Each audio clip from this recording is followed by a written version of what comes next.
hat. Yeah, I really dolled myself up for today. So, all right. I'm just wearing my new shirt that I got for my birthday that my roommate got me, that like the proceeds from this go to help people who are struggling with food scarcity and coronavirus. Oh, nice. So yeah, So, but it says I wash my hands, which will be really fun to wear like a year from now, and everybody will right. be like, "Good for you, I guess." Like, what a weird shirt. Such is my life. Yeah, that's all right. You'll be the subject of conversation wherever you go. Either now it's like, oh, look at that hero, and then a year from now it'll be like, what a weirdo. Why is she wearing a shirt that says I wash my hands? Yeah. Exactly. So, welcome everybody who's chiming in to COVID-19 Week 5 Bible study. We finished the This is week 5. This is week 5 of our Bible study. Yeah, we finished 4 weeks of what did we just get done with? We did Philippians. Philippians. Yeah, okay. The weeks are all kind of running together now. So yeah, we finished 4 weeks of Philippians, and now we've got I think 7 chapters of Micah. 7 chapters of Micah to get through. So for those of y'all who have been joining along with us, hey Glenda, how are you? For those who've been joining along with us, we're fully planning on working out a plan to continue this in some way or another, because it's been fun. And it's super simple. We can come to our computers in our houses and interact with y'all. So Glenda, we're glad that you are good, and glad you're here with us today. We'll kind of hang out for a little bit while anybody else joins us. But if you are here, go ahead and post that you're here. We'd love to know who we're talking to. And Glenda, you've been a faithful participant. We're really proud of you for all this. Yeah.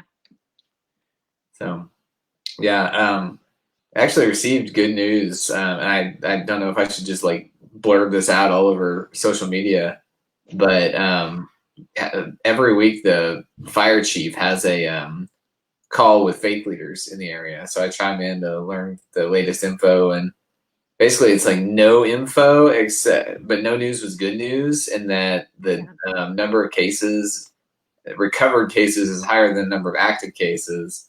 And so at least up in Collin County, I guess I told you this earlier, that we're starting to trend in the right way. And I don't know, for whatever reason, that like gave me this boost of like, oh, there's a light at the end of the tunnel, which only made me busier thinking about the light at the end of the tunnel. But right, for those of you who are joining in, at least in Collin County, we can't speak for Carrie Lynn's Dallas County. We're a petri dish in Dallas County. Yeah. Such is how it goes when you live in one county and work in the next. Right. I mean, we can set you up with a tent outside on the property or something like that if you really want to. As interesting as that would be, right now nobody at church knows where I live, and so they can't come to my house. And I feel like if I were camping on the property, they would come, I don't know what they would do, but maybe they'd bring me food though. That may not be a bad idea. I was gonna say, it's really not a bad idea. We got off. There was conversation when I first came to Creekwood about turning what is now the student center, or has always been the student center, into a parsonage, and we really seriously considered it because it would have been great. And then we needed it for the students since that was more important. But then we were reminded by somebody that we're not allowed to have alcohol on church property. So I was like, so any wine that anybody might want to come over and drink at our house, we'd have to go out to Stacy Road to do that. So right, you have to go on a quarantine walk, I guess. Pretty much, yeah. So like, I was fine with it. I'll have my Coke and be fine with everybody else. But so, hey, Rick and Jane, hey, Bill and Kathy, we're glad that you are joining us. So, and if you haven't checked in yet, go ahead and check in, y'all, and tell us who's watching, because the way we stream this, we cannot see when it pops up to say, like, whoever's watching. We can't do that. But it allows us to have 2 different feeds from 2 different places. So we can both be here. So we'll get started here in about 30 seconds, going through Micah and all this. Hey, Molly. Hey, Molly. Hey, Linda. Oh, you know what? I need to do something while I'm sitting here. I need to I know this is going to be dead air for people who are watching, but I received a special message to share with all of you for Carrie Lynn's birthday. Oh no! And I need. Is it from Lin-Manuel Miranda? I think that it might have been.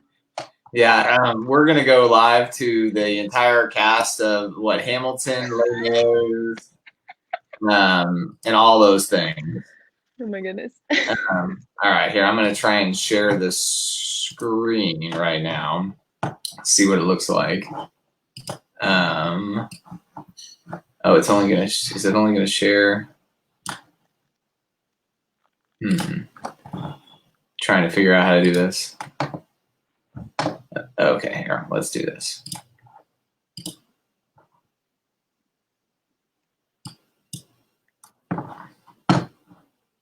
All right.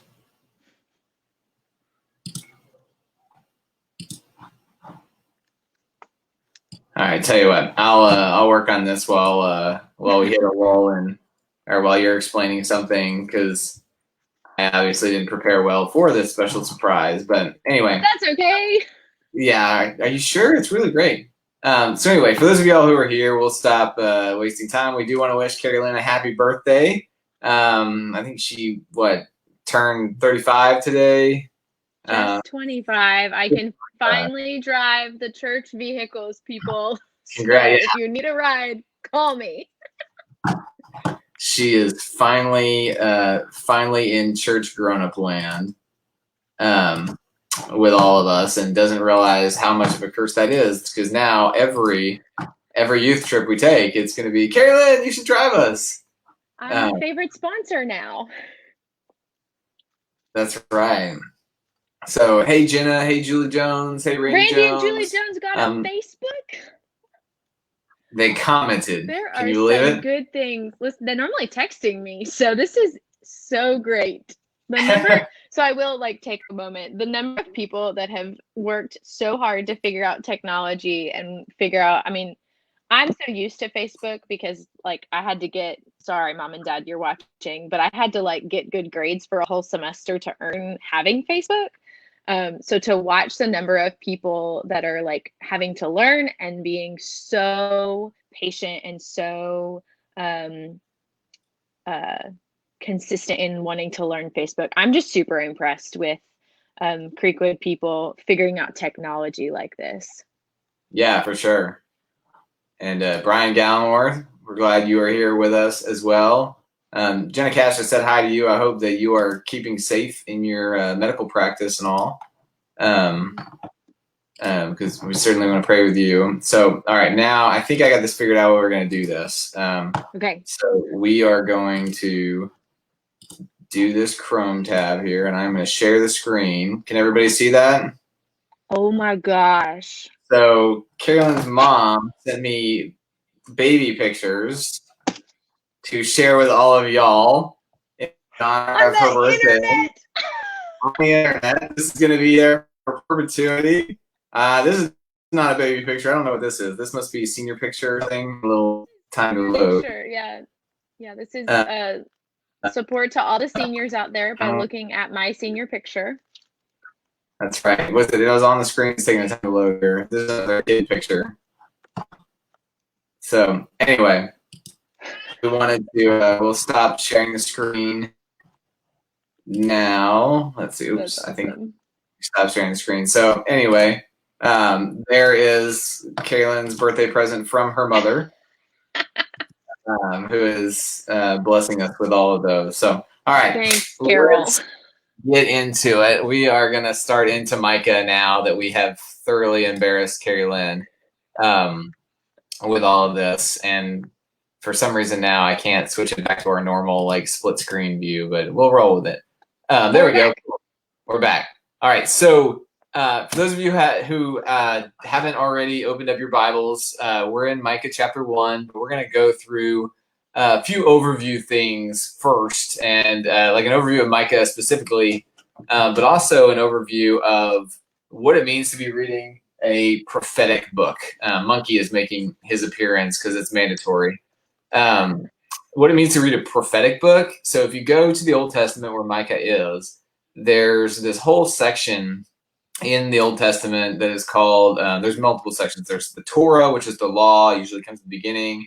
There's the writings, the wisdom literature, which is Song of Solomon, it's the Psalms, it's Proverbs. There's the history books like Kings and Chronicles and all, and Ruth and Esther. And then there's the prophetic books. And the major prophets would be like Isaiah, Jeremiah,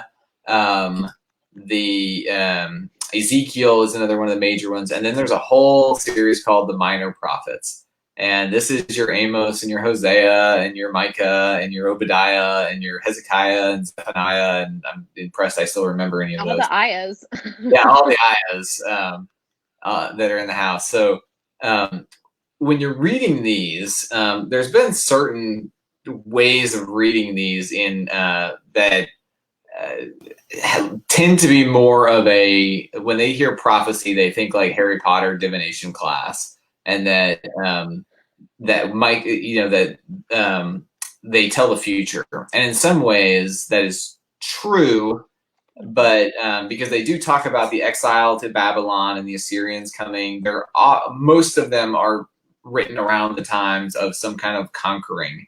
And we know those to be the Assyrian army and the Babylonian army in 722 for the Assyrians and I think 586 for the Babylonians. And so they will predict it, but generally when we're talking about these, we need to know that they're not just pulling it out of thin air. They are observing what is going on in the world, and they are speaking theologically about it. Yeah. So how would you define, like, so in even in 1 Corinthians, when it's listing off the gifts that people are misusing, it talks about the gift of prophecy. So like how would you expound upon like what it means to be prophetic in the Bible? Yeah.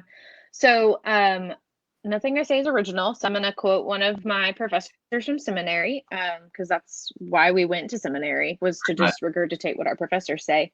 But I had one of the best Old Testament professors in the entire world, I'm convinced. But what he said about prophetic work and prophetic literature, and we have to remember the Bible is made up of different kinds of literature, right? So the way in which you read Harry Potter is very different than the way in which you read Romeo and Juliet, the play, right? And so the same can be said for scripture. And so when we're looking at prophetic works, one of the things he wanted to dispel for us was, yes, there is a way to read prophetic works that say, oh my gosh, Micah was predicting the future. But a lot of what, and I think chapter 1 is going to point perfectly towards this, a lot of the work of a prophet is a prophet tells things the way that they are. They say, this thing is really messed up, and if you don't stop messing up or screwing around or whatever, this is what's going to happen.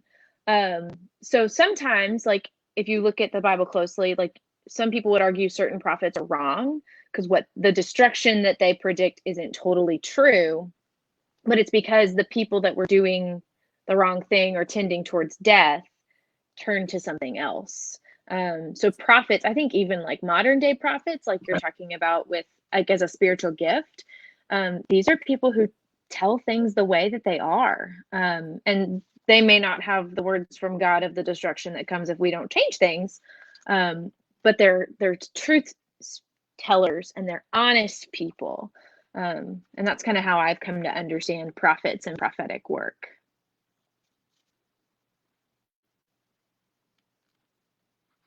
But I think now David is frozen. So.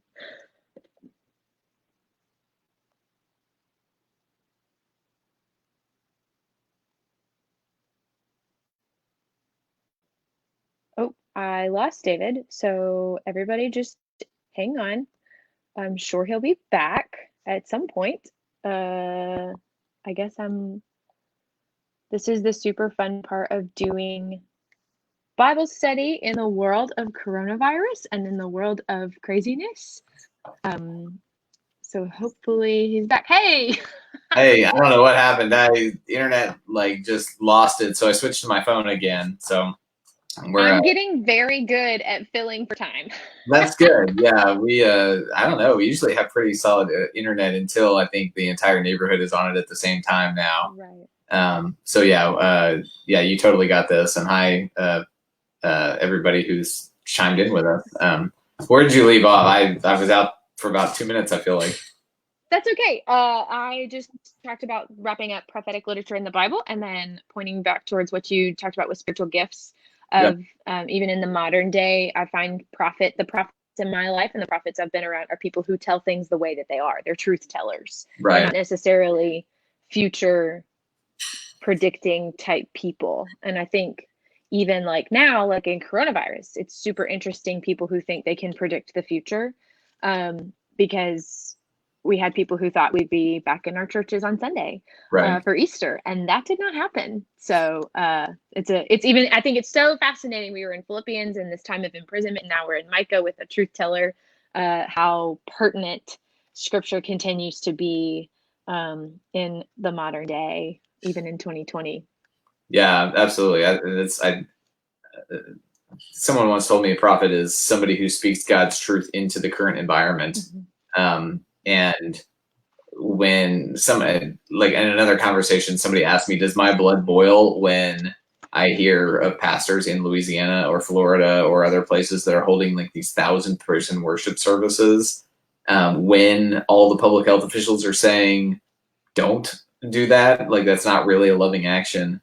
And say yes, and largely, and the argument is, well, no, our Lord is Jesus, and we're listening to God, and we're being prophets against the state taking over. And in my argument, I would say, well, when we look at most of the prophets of the Old Testament, some of them are like state-paid prophets. There's a role of the prophet whose job it is, like the one person who can look at the king and say, you're wrong, and speak God's truth into that existence. And it really actually, like, I think, there's Nathan with David, Solomon. I don't even know if Solomon had Isaiah or Elijah around with him, but as First Kings, Second Kings go on, and the whole empire or the whole kingdom falls because of these terrible, terrible kings. Part of what they did was they eliminated those prophets, or they just got yes men around them. Yeah. And so I'm looking at this COVID-19 thing saying, yeah, our Lord is God, but what if, whoever Dr. Bix or Dr. Fossey or whatever, what if these are prophecy? What if these are prophets who are speaking God's truth into the world of, you should stay home so that all my children don't die. So I think we tend to think of prophets as just religious folk. And I think the gift of prophecy can really extend to the medical field or to a school counselor, or other things like that. And I think too, like a prophetic word may not come off as like inherently spiritual. A prophetic word may come out and sound scientific and be prophetic, to your point.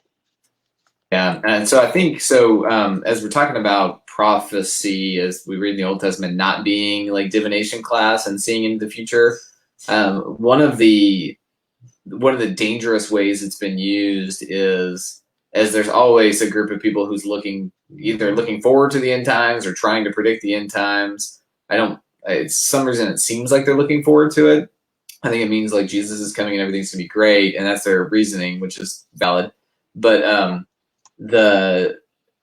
when they're looking to try and predict where the end times are, they're looking at like Ezekiel, I think it's like Ezekiel 36 through 38, and they're constantly trying to predict where Russia is attacking Israel, and constantly, like, it's so easy to look at some of these prophetic works that are very time-bound situations with eternal truth in them, and people try and put modern events into those prophetic works to say, well, the Bible's inherent and eternal true, and so therefore it's speaking exactly to my situation. And I think it's pretty dangerous of us to do that, because we can plug and play whatever we want to, and it gives us control over the Bible instead of the Bible having control over us, or even more pertinent, God having control over us. So it's just, it's like, these are ironically some of the most dangerous books in the Bible, because especially when you're reading like trying to think of a good example, like I think Nahum is a good example, where there are different prophetic books where some of them are against Israel and Samaria, and they're talking like they're self-reflective for the Israeli people. And there's like Nahum, I believe, that's like, thank God everybody's dead. Like the God of hosts and the God of Israel has killed everybody, and speaking this truth about. So it's very easy for, and I'll take it out of the American context, like the premier of, Saudi Arabia or whatever, to read this and say, well, of course we conquered because God wanted us to. It's right there in Nahum, as to how this happened. And even like, yes, and I've seen like, you're not finding anything from Nahum stitched on a cute pillow to decorate your house with, right? You're finding like faith, hope, and love. And I would even say, like, and just as like a word of warning, because this question has come across my inbox, I don't know if it's come across yours. I think the same can be said for Revelation. I think we tend to think as Revelation is the book that predicts what we haven't seen yet. And it can be read that way, and that's meaningful for some people. But I also, in COVID, I've had a lot of people call me and be like, hey, should I read Revelation? Like, is this the end time so I can be prepared? And so also, like, just remembering that this literature and this work and this word of God that we believe, works together in a large picture to help contribute to our theology. When we are diving into prophetic books, and both those in the Old and New Testament, they can get really dangerous really quick. Yeah. My experience, like when I went to Israel and we did half the trip in Israeli territory and half the trip in Palestinian territory, everybody's using scripture to prove why they think what they think, but they're not thinking the same thing. So that's still, please read the prophetic books. It's helpful to have. So I have a study Bible. It's the Wesley Study Bible. Shout out to my grandparents for giving it to me. But they've got, I'm going to be super annoying. So they've got these like notes down here at the bottom. That's super helpful if you're studying scripture from home. You don't have to have a seminary degree to do this. But just sometimes a Bible that has some notes or some introductory pieces for the chapter and for the book, that can, because these can get confusing quickly, because you're like, does God want everyone to die? I'm confused. So yeah, that's just a word of warning to the folks at home. And I would encourage keep reading the prophetic books, because these are the ones where in the prophetic books, it's almost more important to look at what the problem was than it is to look at the victory. The problem is often where we can see, and so, like, for example, Micah is speaking out against the injustices, and a lot of them are speaking out about the injustices done to the poor, the worship of false idols, which often leads to the injustice of the poor and the left out. And it's important to look at, okay, well, what's the problem with this, and to recognize that. So it's in theological language, but some of it is Micah is looking at the way that people are treating the poor, recognizing how unstable of an environment that creates. And when you have a weak environment and weak structure as a nation, how easy it is to get conquered by another conquering nation. And so just a group of elites and rich are not going to be able to withstand this army. You've got to be a nation together. And so they do get political. And that's easy to get sucked into our modern day political scheme, and they're different there too. But so that's why we read these prophetic books, because they show us what God doesn't like, I guess, and what God wants us to do. And we'll get to the famous Micah 6:8 passage in a little while. So let me give you just some background on Micah. And Wendy chimed in here. I think this is good. Micah is a mix of judgment and salvation oracles. Some prophets focus in on just the judgment, and some of them focus on just the salvation. And Micah has a salty tone to where he goes back and forth. It's even in Jeremiah. I can't remember. I wish I could remember what verse it is now. I looked it up earlier, but it's like 26:10 or 26:8. Like Micah is known for his judgment and doom, like his judgment of Jerusalem. Like he's famous for saying this is all going to go down. And but what's going on in the background of all this? Micah is not one of the official prophets. He's kind of a rogue, rogue from Southwest Judea. And at this point, there was a collective Israel, and by this point, Israel was the northern kingdom. It was much larger and actually much more powerful. And then there was the southern kingdom, which was Judah, and it had Jerusalem and it had the temple, but it wasn't nearly as politically influential in the world, and it was not near as rich as the other one. The lineage of David kept in with the Judah kingdom, and it was the lineage that they call it the lineage of Jacob. Essentially, is the one of the north, and that's kind of where you find like Jacob's well and some of those things. So one of the key differences in there is that the Sumerians, as they're called, or the ones in Israelite, worshipped in, I think it was Mount Horeb, and said that this was their place this is the place where God would need to be worshipped. And Jerusalem said, no, this mount where the temple was built is the one that you're meant to be, that God wants to be worshipped on. And so, and you see that in the woman at the well story in the New Testament, where she's saying, well, where will we be worshipped? And Jesus says, well, honestly, there's going to be everywhere, because God is spirit and God is worshipped everywhere. So, so it's split right now. This is during, you can find 1 Kings like 16 through 19 is a little economic and historical backdrop of this. If you read through that, what you're going to find is Ahaz, Hezekiah, some other ones. Every time, like, there's just a series of kings that make really stupid decisions, and they're consistently greedy, and they consistently backstab each other. It's a bad streak. Like, it is not ideal. I really feel like it would be a little bit of like the Real House Kings of Judea or something. There's the reunion special, like that reunion show. You got to see it. I mean, it's made for Bravo or TLC or something. It's made for cable networks. So you read through that. So the kings are, and what we get from this is they're constantly just seeking more and more power for themselves or for their dynasty or for their family, and at the expense of everyone else. And as we go through Micah, you're going to see kind of that concern for everybody else. Well, the other thing that's happening is that in Isaiah, there's another kind of back, Isaiah 36 through 38 maybe, that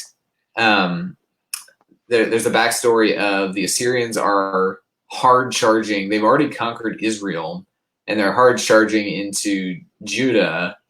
Actually, no, they haven't conquered Israel yet. They're hard charging into Judah, and King Hezekiah says, turns the entire nation back to God, like rends his clothes, puts ashes on and everything. And it's thought maybe Micah was a part of this. It credits Isaiah, but it thought maybe Micah was a part of this. And Hezekiah actually becomes one of the kings who keeps the Assyrians away.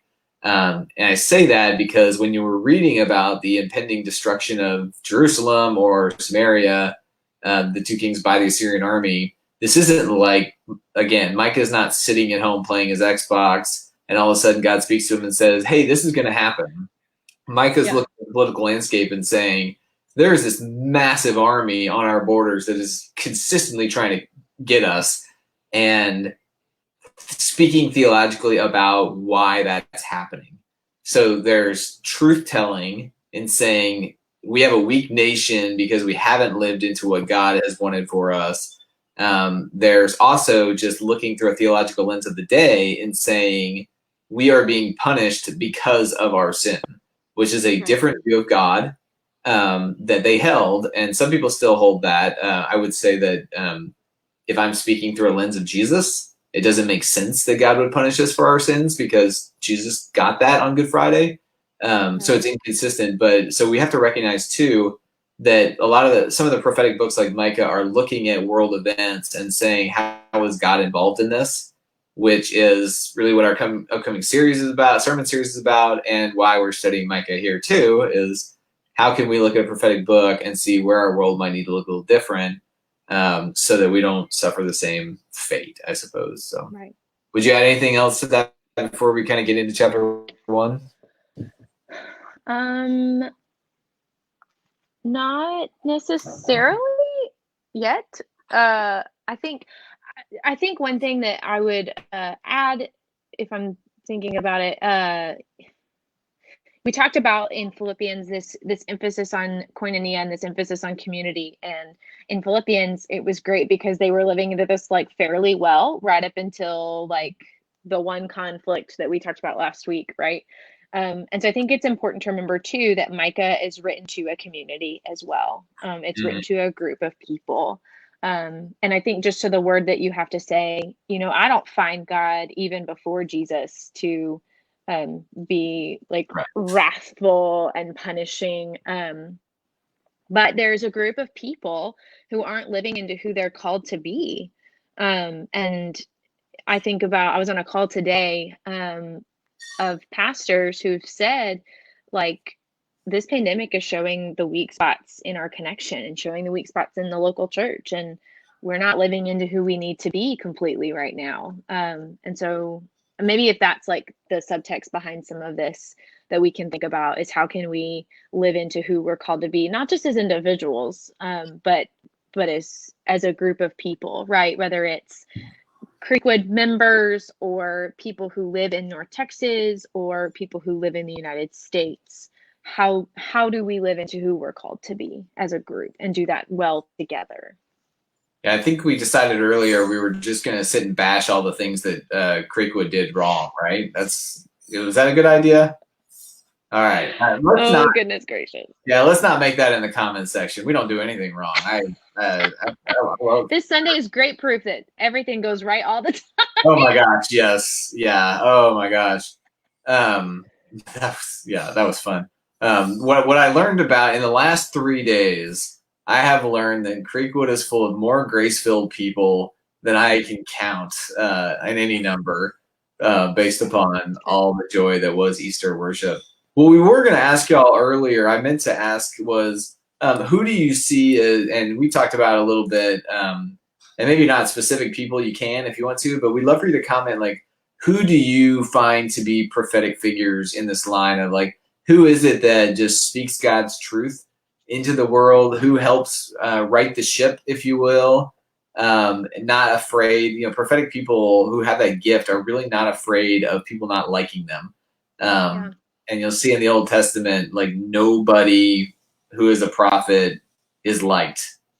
Elijah comes the closest, but he's only really liked after he is gone. Right. They still leave him alone for a very long time. Yeah. I mean, it's so who are those prophetic people in your life? Who are those prophetic people you see in the world today that kind of right the ship back? And Wendy, Micah means who is like Yahweh or who is like the Lord. The name is actually Micaiah, but it got shortened down to Micah. So, all right, so let's get into chapter 1, and we'll do kind of like we did with Philippians. I'll read through. This is very Old Testament language, so bear with us. Thanks, Debbie. That's sweet. I often will deny the gift of prophecy, but some people have told me that I do it well in a pastoral way. So I appreciate think I'm still too afraid of what people think of me to be a good prophet, but I do appreciate the compliment from Debbie. Yeah, well, no, you do well in preaching. You do good in prophetic preaching of reminding us without, you don't. I think what we're also finding is you can be a prophet without being a jerk. Which, I mean, the Old Testament prophets were not the nicest people in the world. Maybe just the jerks made it into the Bible. Like, none of the nice prophets, their messages didn't make it. Right. Yeah. I'm sure somewhere somebody's going to come across this video and realize we're calling the biblical authors jerks, and it's fine. That'll be awesome. It'll be the Board of Ordained Ministry right before I'm right. Exactly. Yeah. God's going to be thrilled with us. So, all right. So let me, I'm going to read through and kind of stop. And so Caroline, interrupt me if I don't stop. And I'll stop in some places. Generally, this whole chapter is going to be calling forward the destruction of Israel and Judea. But there's some kind of cool imagery in here that they want to pay attention to that I think will help in if we highlight it here, it may help in reading other texts that are hard to read, because they use a lot of imagery and a lot of metaphor along the way that, if you were sitting in Jerusalem, you would totally get this in 700 BC. I had more late and more close to 800 BC for Micah from DC, but it's hard for my my bedroom in 2020 to understand why they're going to wail like jackals and ostriches and what that really means. So, all right, so let's read here. If you got your Bibles, go to 1:1. It says, "The word of the Lord that came to Micah of Moresheth, which is southwest of Jerusalem by about 37 miles, in the days of King Jotham, Ahaz, and Hezekiah," so late 700s BC, "of Judah," so that's the southern kingdom, "which he saw concerning Samaria and Jerusalem." And Micah is also a rare prophet because he prophesies about both kingdoms, whereas like most of the other ones stick to, like Amos crosses the border into the northern kingdom from the southern kingdom to tell them the bad news. And most of them focus on one kingdom, and Micah covers both of them. So he's an equal opportunity offender. So love that for him. Yeah, exactly. So it says, "Hear you peoples, all of you. Listen, O earth, and all that is in it. And let the Lord God be a witness against you, the Lord from his holy temple. For lo, the Lord is coming out of his place." And remember too, so the idea of where God resided was in the Holy of Holies in the temple. So when we think of where is God, like God can be in the bedroom here with me, or God can be in my trampoline or at the pool, or, we experience God's Spirit everywhere. As much as Jesus said to the woman at the well, the Israelite understanding of where God is like in the temple in the Holy of Holies, and you only really get in God's presence once a year on the Day of Atonement, which is called Yom Kippur now. So when it says that God is coming out, kind of a big deal. Big ding dang deal if you're Jewish, yes.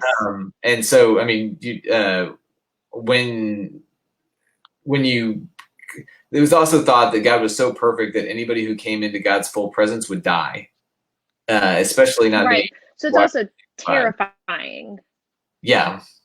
So this is a big deal when he's saying this. "So the Lord is coming out of his place and will come down and tread upon the high places of the earth." And high places, by the way, is those mountains. The temples were often built on mountains, I guess, because of the worldview of heaven is up, down is down. Let's get closer to God. That's why, like, the temple to Zeus is on a mountain. If you go to all the old temples and everything, they're always built on mountains, unless they're, in Turkey and there wasn't mountains there, but there are. But was this also an economic state? So I have this is a really big book, makes me look very smart. So I have this Old Testament translation and commentary by Robert Adler, and this is just the prophets section. So nice. I'm very smart to have this now. But he talked about some of the political pieces. And so one of the points that he brought up was the idea of high places where the rich lived. Yeah. Which even more ironically, a prophetic word that's written down, only the rich could read. So there's not a whole lot to be said for what the poor are doing wrong anyways. But that could be double meaning, right? Like temples were on high places, even temples that weren't Jewish were on high places, but also in a city, your more affluent people live closer to the top, right? Just because of the way geography worked. Right. And I think too, if you go to Rome and you see where like Palatine Hill is near the Colosseum and the Circus Maximus and all of those places, I would like nowadays AT&T Stadium was built in not the greatest part of Arlington, and it really hasn't developed economically around there in terms of housing. So we build our big monuments of worship in poor areas because the land is cheaper, right. And nobody wants to live near the crowd. So they're, they're living in Collin County and traveling out to Arlington to go to a game. Right. Or the fair, even in South Dallas. Right. Fair Park's one of the poorest neighborhoods in this area. And so that was flipped in that during older times, the rich people did live near the monuments. Like the poor people lived on the outskirts. And you can think of a fiefdom in terms of the castle with, the masons and everybody, the nobles living in the inner circle, and then all the peasants and serfs living out of that. So I think the double meaning there is absolutely appropriate for sure. So, all right, so the Lord's coming down and tread upon the high places of the earth. Then the mountains will melt under him, and the valleys will burst open like wax near the fire, like waters poured down a steep place. Essentially, God's coming to wipe out things. Micah's not really mixing words here. All this. He is not sugarcoating anything. Yeah, no. And notice there wasn't even like a Paul enters in with like you guys are all loved by Jesus. Now let me tell you what's wrong. Right. Micah's just laying. He brought the wood real early on. So, all right. So we're in verse 5. So all this is for the transgression of Jacob and for the sins of the house of Israel. So this is Northern Kingdom here. Those sins involve many of the Northern Kingdoms, especially. They got powerful because they started intermarrying with other cultures, leaders. They started adopting those gods. They basically, the expression "shook hands with the devil" would probably apply here, in that they were taking these other idols in for the economic gains of what they could have and the military allegiances that they could have if they worship their other gods. And so, consistently, the biggest deal is worshiping other gods.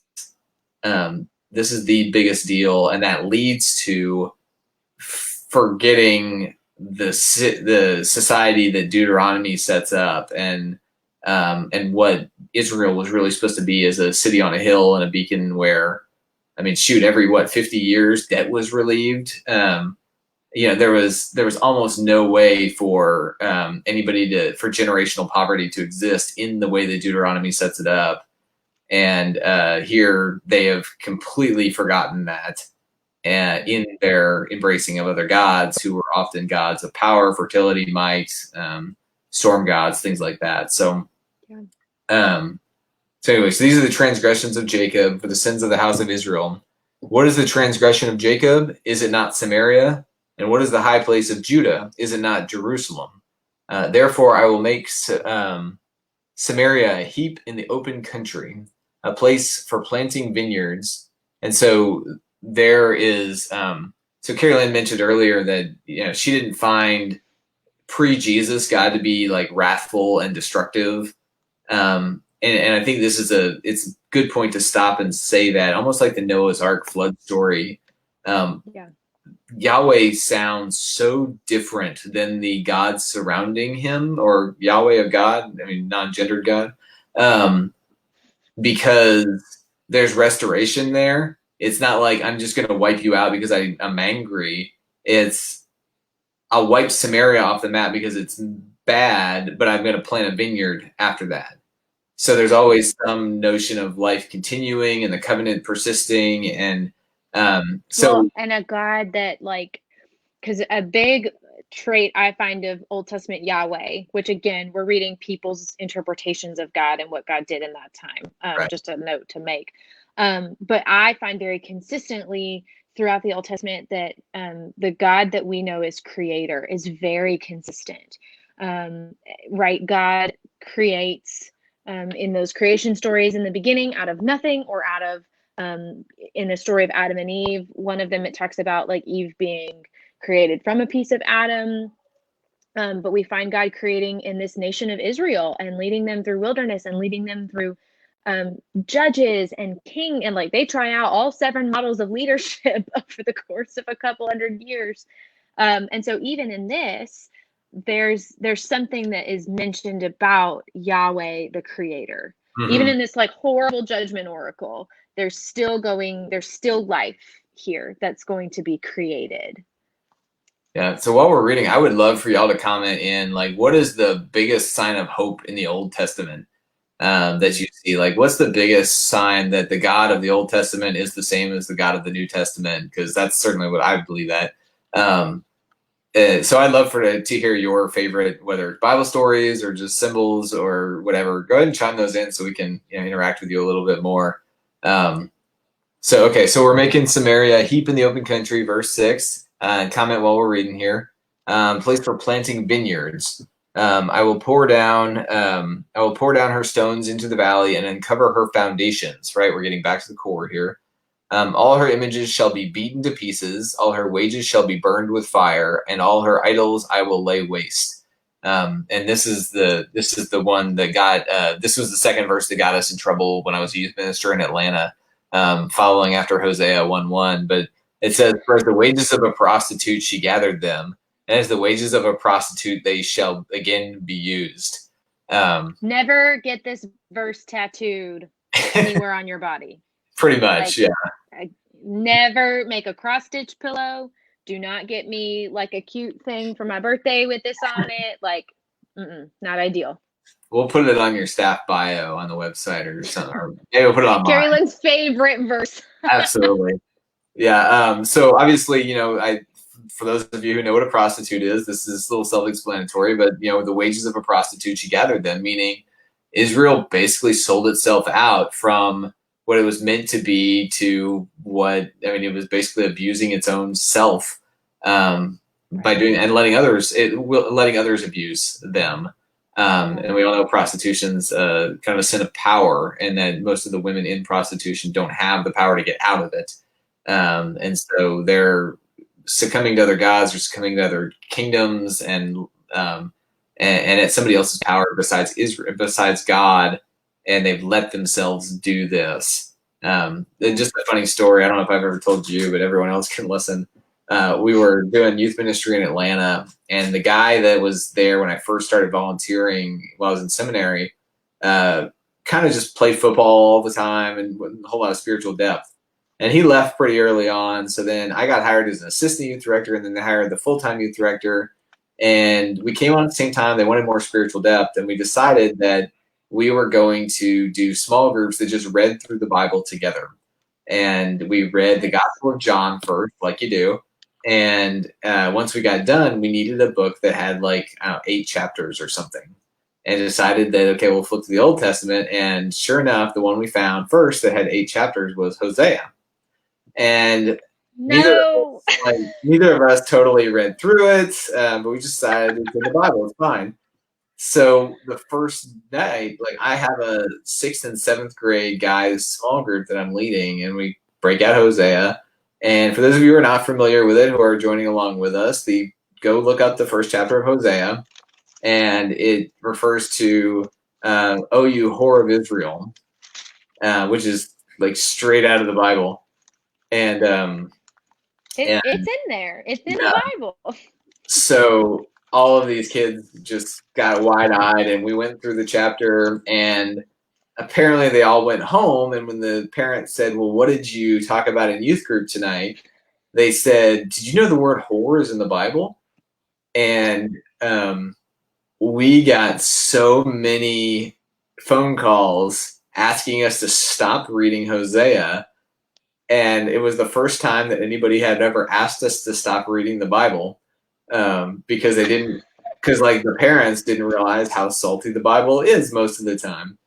So it was pretty funny, this one, so that washed over, and we switched to Micah without reading it. Good. And this is in chapter 1. So instead of the word whore, we had prostitute after that. So for those of y'all who don't know, very fluent in adjectives and oh my god, pronouns, I guess. Yeah, if you ever want, I'm gonna write a book one day on all the weird things that I have personally done or been involved in because of faux pas and slip ups in ministry, and I hope it's a bestseller to realize we're definitely not perfect people. I want dibs on writing the foreword. That works. Yeah, you got it. Fantastic. All right, so that just is a very clear call out of Israel is not living into what it was called to be, and it sold itself out. And I would say it sold itself out.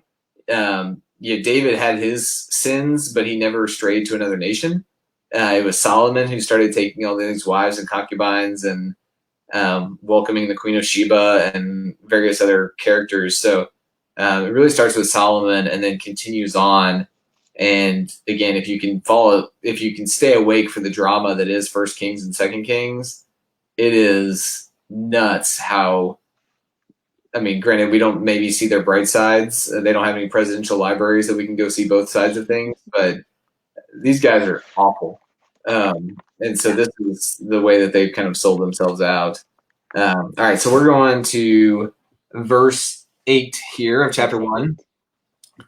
Says, "For this I will lament and wail. I will go barefoot and naked. I will make lamentation like the jackals and mourning like the ostriches."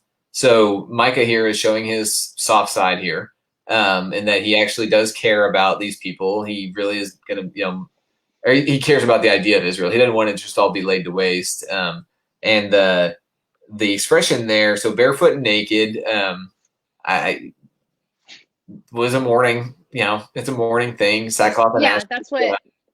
that's what Adler said. Is it so in modern context, it would be like I put on my best black dress or my best black suit. Right. The things that we typically think about wearing to a funeral. That's the modern, if I had to put it in 2020 words and translate the Bible, I guess that's what it would say. Because barefoot and naked in our context now sounds weird. Right. And illegal. And illegal in many ways. You can't do that. Yeah. Illegal, inappropriate, and all sorts of things. So the also the jackals and ostriches are animals that live in desolate places. So they're wailing like that because everything will be gone. And they make these like awful screeching noises is also what I read about jackals. Like an ostrich actually does, like we just think, oh my gosh, they lay big eggs. No, like look up a video of an ostrich screeching. Don't do it before bed. So do it in the morning. It's terrifying. It's absolutely like an atrocious sound. Set it as an alarm for your best friend or husband or wife or kids or something else like that. It's a great thing to do in quarantine. Yes. See how well the day goes. So this is an interesting way for y'all to comment. I would love for you to comment on what the most annoying animal is in the entire world. So I don't think anybody can say tigers though. Huh? No tigers. Nobody can say tigers. Nobody can say tigers? Right, because we all feel bad for them now after Tiger King. Oh, okay. It's a whole thing. I'm sure. It's like Blackfish all over again. So anyway, comments on whatever you think the most animal is. Not the most spiritual, the most annoying animal. Not the most spiritual question, but a fun question to have as we go through here. I probably would have said cats a while ago, but I'm growing a soft side. Rick beat me to it. I'd say yes with cats. They're pretty up there, but if I'm super allergic, so that makes them annoying to me because I'll die. But that certainly does, yeah. Oh, Amanda. So Jeff would say alpacas, Amanda? Huh. Okay. Is it because they spit? Why?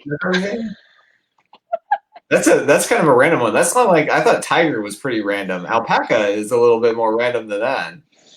I don't even know what I would say to them. Like if I had to really go for it, I would say mosquitoes, or June bugs.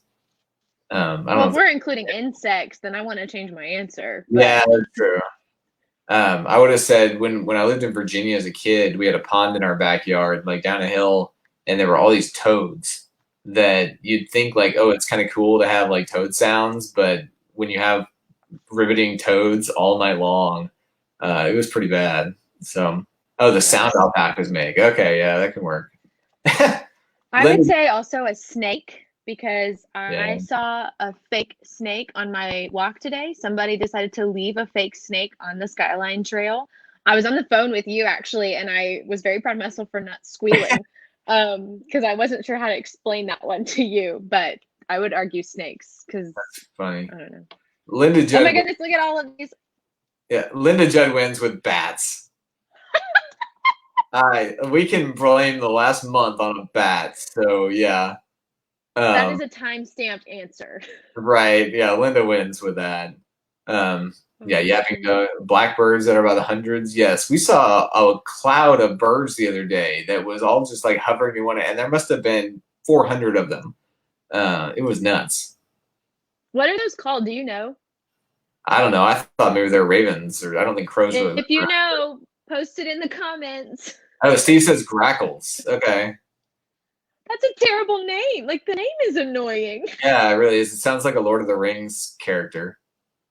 Linda Judd, 10 out of 10 can confirm that the bat infestation at Kyle Field, Gig'em, is terrifying because I've gone every year since I was born, and it still haunts my nightmares for night games. So yes, terrifying. Does this prove that Kyle Field is not actually where Jesus lives? Listen, when we win a championship, I may change my mind, but I would say for right now, no. Okay. Today is April 15th. April 15th. 20. Let's see when A&M wins the SEC for the first time. You should have stuck in the Big 12. I believe in Jimbo. He would have had a much easier time winning the Big 12. Texas, TCU, and the like are not living up to snuff these days. So, all right, let's get back to judgment with Micah. We've passed judgment upon Bats and Texas A&M. Texas A&M, yeah. That's None right. for TCU, though. We've got all sorts of judgment passed down to us by the NCAA for players selling drugs and other things like that. We lost what might have been the best quarterback until Andy Dalton for selling drugs. So, dude, we have a lot of Aggies tuning into this. One of them's my dad, and he's the most Aggie. The man owns a maroon truck, so just take that for what it is from him. Okay. Hi, Dad. Thanks for joining in. I'm looking at, like, Steve's got Aggie connections, Linda's got Aggie connections, Wendy's got Aggie connections, your dad's got Aggie connections, you've got Aggie connections. Like, there's a bunch of Aggies around us. So, all right, let's jump back. We were ended with ostriches and got into annoying animals. So we're at verse 9 here. It says, "For her wound is incurable. It has come to Judah." So this is like basically blaming the sins of Israel have seeped down into Judah. So where the Assyrians have wiped over Israel, they're coming down into Judah. It has reached to the gate of my people, to Jerusalem. Remember, he's a Judahite. He's not in the northern kingdom. And this is an interesting section that comes along here, and I am not going to be able to do very well because I don't read Hebrew. So if you had anything in your commentary, but so verse 10 all the way down through basically 15 is this. There's a pun in every, if you're reading in Hebrew, there's a pun in every single one of these cities. And like, so verse 12 is a good example. It says, "For the inhabitants of Maroth wait anxiously for good, yet disaster has come down from the Lord to the gates of Jerusalem." And it kind of, like in this example, it says like so Maroth means bitterness. It says the inhabitants of bitterness wait for something sweet is really how I would read in like Hebrew. And so we're missing, this is another example of like, we miss some of the humor or puns or linguistic stylings of the Old Testament because it just doesn't translate well. But all of these cities as well are on the victory parade by the Assyrian king, almost in a direct line that you can trace on the map. So it says, "Tell it not in Gath, weep not at all in Bethlehem, roll yourselves in the dust. Pass on your way, inhabitants of Shaphir, in nakedness and shame. The inhabitants of Zanan do not come forth. Beth Ezel is wailing and shall remove its support from you. For the inhabitants of Maroth wait anxiously for good, yet disaster has come down from the Lord to the gate of Jerusalem. Harness the steeds to the chariots, inhabitants of Lachish. It was the beginning of sin to daughter Zion, for in you were found the transgressions of Israel. Therefore you shall give parting gifts to Moreth Gath. The houses of Akzib shall be a deception to the king of Israel. I will again bring a conqueror upon you, inhabitants of Marashah. The glory of Israel shall come to Adullam." So I don't know if you have very good job with all of the difficult names. 10 points to you. Yeah. I was so glad I wasn't having to read tonight when I read that. I was like, ooh, good for me. Well, for those of you watching, if you ever are asked to read scripture in church or otherwise, and you come upon one of these Old Testament things with all the crazy Hebrew names, the advice I would give you is just say them with confidence because everyone else will think they've been wrong their entire life. Because none of us, unless you have a PhD in Hebrew, none of us really know, or you happen to be Israeli or Jewish lineage. none of us know how to say these things correctly. But I don't know. Do you have anything to add on those? I mean, really, it's like a victory quest. Of the only thing that I noted, I was originally thinking it doesn't say anything about Jerusalem, but it does mention Zion, which is often another word for Jerusalem. Yeah. So from our good friend Robert Adler, who gives me all my knowledge these days. So these cities, if we're wanting just like a quick synopsis of what's happening here, these are cities that are certain to fall after the conquer of Samaria, right? So it's kind of like, I would argue, so like right now, the way in which Collin County and Tarrant County and Denton County can't lift their shelter in place stuff, even though the curve is flattened in those counties, until Dallas does, right? Like if Dallas as a city falls, lots of other cities around here also struggle because of that. So that would be my comparison point if I'm going for a super modern interpretation.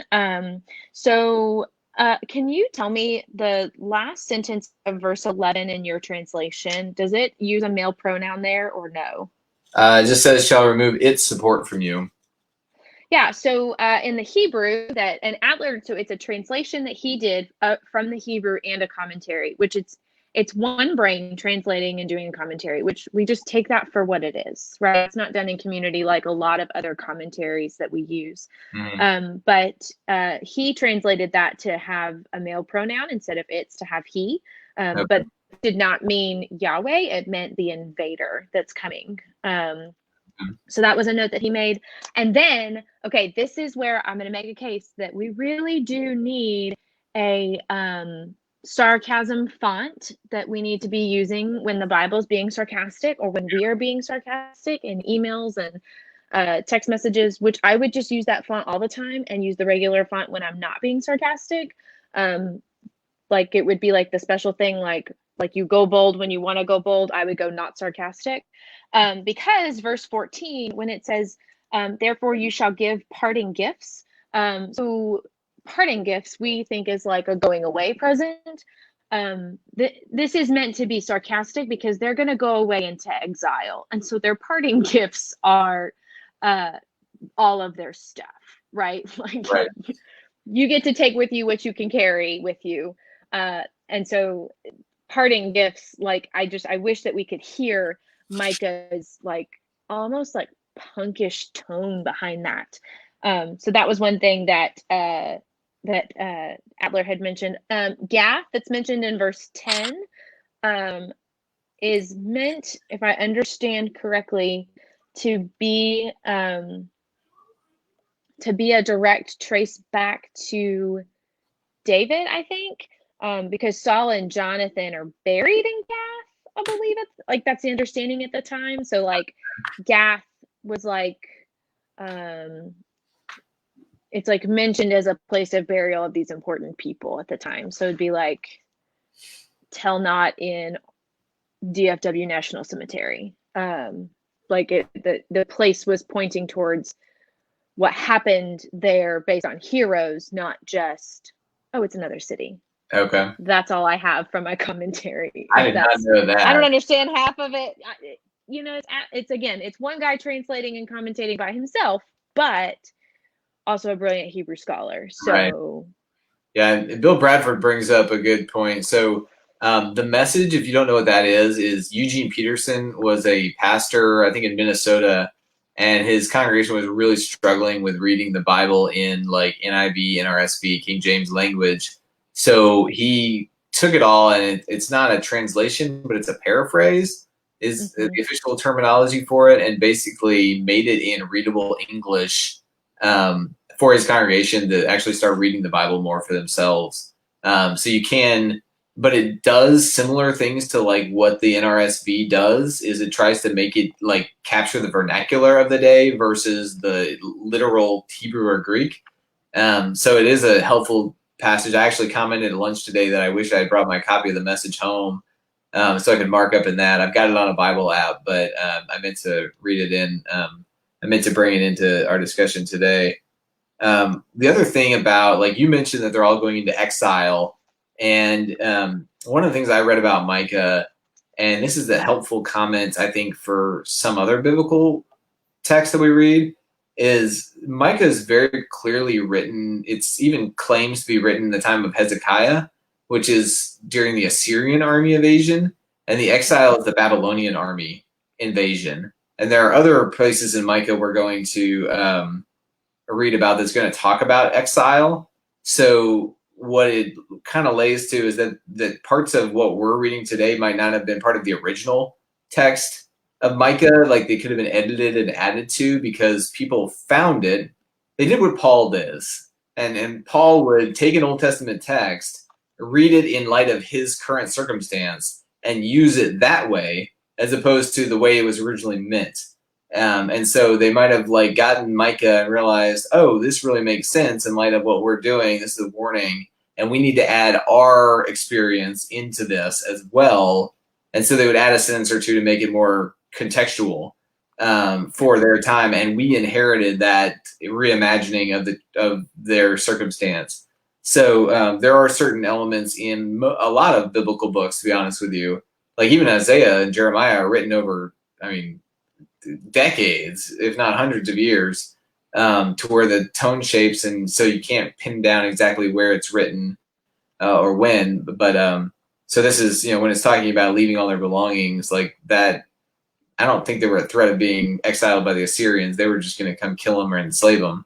The Babylonians were the ones who were going to take them with them, and so it's just kind of an interesting commentary on reading the Bible. Is sometimes, and it takes a lot of study and a lot of a good eye to notice when that's happening. But sometimes what we're reading is actually multiple generations observances of God's behavior and will, versus just one specific newscast from Judea. Yeah. So Susan kind of chimed in here to refer to the CEB version as well, which is I think it's a Common English Bible is what it stands for. Mm-hmm. And is your Wesley Study Bible, is that NRSV or is that CEB? My Wesley is NRSV, but I also have the CEB Women's Bible, which is another study Bible that a lot of really great clergy women added notes and devotional thoughts to. And a lot of them were some of my professors in seminary, and a lot of them are clergy women here in the North Texas Conference. And so if you're looking for a CEB Common English Bible, this is a translation, Penelope, sorry, of the Bible. If you're looking for a great CEB book, I really, really, really enjoy that one. I typically, when I'm preparing for a sermon, start with the NRSV and go and read the CEB second. Those are typically my two go-betweens. Yeah, Penny, the CEB I wrote out, the Common English Bible, I just asked because a little while ago they were not printing the Wesley Study Bible in NRSV anymore. They had switched to only printing it in CEB.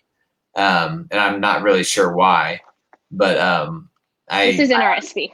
Okay, I had resisted. Mine is literally falling out of, like, it's not in its spine anymore because I've used it so much and carried it so many places that it's decrepit. But I won't buy another one because I don't want to. I would like my NRSV, and I'm elitist that way. But I actually did buy a CEB Bible to complement the message a few years ago, so I could have some more modern language to help myself out with. So, all right, so let's finish. I think like a note, like CEB, I use it more for devotional purposes than like NRSV is more for like accuracy purposes, if that makes sense. Well, and that's why they have different translations of the Bible in for different reasons, because like you can look at the message and get a good understanding for a devotional study aspect of where do I fit in the story of the Bible, but you're not going to get all the little intricacies of the Greek or Hebrew in that, even though Eugene Peterson really did a great job with that. So, all right, let me finish up the last verse here of Micah chapter 1. It says, "Make yourselves bald and cut off your hair. For your pampered children, make yourselves as bald as the eagle, for they have gone from you into exile." I'm so glad we don't translate the Bible literally. So that means, like, for Carrie Lynn's dad, who was chiming in here, he's going to have to go bald and cut off his hair because she's in exile in Dallas right now. is literally what that means. But so that's another extreme sign of mourning. There was the sackcloth and ashes and the nakedness and barefootedness. An extreme sign was cutting off all your hair, which also probably relates to if you read about the story of Samson and others who are called Nazarites. There's a whole thing of there's a whole thing about not cutting your hair for super holiness and super strength, and something about even the angels getting involved there. So Listen, I feel very akin to Samson about hair when it comes to that. So I'm very picky about who cuts my hair. It took me forever to trust my stylist to cut my hair. It took 4 months to get to where I'd let her cut it. So listen, don't make fun of these people because I'm one of them. Is her name Delilah? No, her name's Maddie. Shouts out to Maddie. That would have been cool though. It would have been cool, yeah. So anyway, this is just another. It's saying mourn, and actually, so pampered children is not saying like spoiled children. I looked up. It's really saying these are the people who have it easy, and it's again one of those probably added verses later about the Babylonian exile. To get a little into that, the Babylonians are they're actually treating the Israelite people fairly well because they want them to like the Babylonian way. So the ones who exiled off into Babylon are like, they're living okay. So it's saying basically, weep for the pampered children while you're back here in the wilderness of Israel, mourning for them. So then, make yourself as bald as the eagle. That's our good American patriotic Bible verse in here. But really, it's the cutting your hair because it was a sign of you're just not whole anymore because you've lost your land and you've lost your kids. Really, what I feel like we've done here in chapter 1, I hope we've explained a little bit of how prophetic language works. I think we've also probably done a good job of making everyone really depressed because this entire we haven't even gotten to the problem yet. We talked a little bit about it, but this entire whole thing is just everything's going to be bad, and so that's what I would say is hang on until, I think it's at least until, let's see, I think it's middle of chapter 2. Is it chapter 2? Okay, chapter 4 is when we get some remnant promise. There we go. Remnant promise is good. We're going to talk about remnant a little bit on Sunday too. We're learning all the things in quarantine. Absolutely. So, yeah. So I guess I'll just kind of pause here and ask if there's any questions anybody wants to post that we can dig in about what prophetic books, how to read them, or what they're about.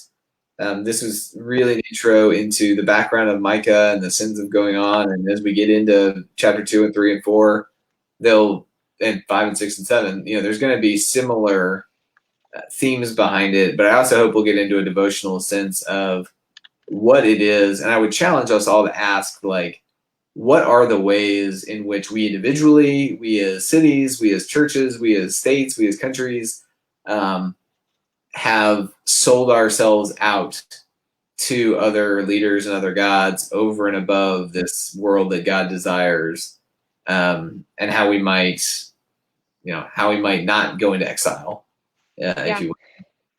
Yeah, I think to your earlier point of reading prophetic work not as to seeing a vengeful God and a punishing God, but instead to see what God doesn't like and what God takes seriously. Yeah. And I think here in chapter 1, if I were to answer that question based on chapter 1 alone, I think we've learned that God doesn't like when we put things above God. And I speak that I have a very large love for the book of Deuteronomy in the Old Testament, and because that's what Jesus quotes the most when Jesus says that love the Lord your God with all your heart, all your soul, all your mind, all your strength. That comes from Deuteronomy. Jesus as God, I guess, made that up, but Jesus didn't make that up. And so this idea of Micah, and we're seeing idolatry being the problem. They're breaking the main rule, which is love God with all that you've got, right? And nothing else. And so, I think, and again, this is not to be like Debbie Downer and make everybody upset, but even in quarantine, maybe we're learning what we idolized, and we're the things that we miss. And the things, we feel like we've got like weird extra time right now, or it's just different because we're not rushing around. What were the things that were getting in the way of spiritual discipline or important talks with our families before? And the question I'd ask is, what are those things idols that were getting in the way? Yeah, I 100% agree. That's why I'm always very careful when we're trying to silver coat a bad situation.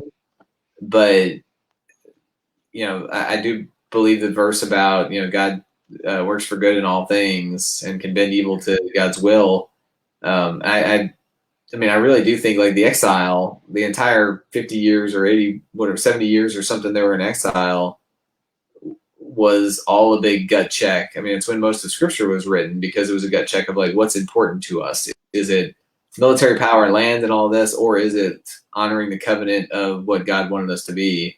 So that's where, I don't know. And I think like pastorally and personally, I feel like I've grown into a place of being like, I don't find a lot of discomfort in hard situations anymore. Not because they're not hard and hurting, but because on some level they're going to chisel away at the facade of life and teach me what's important.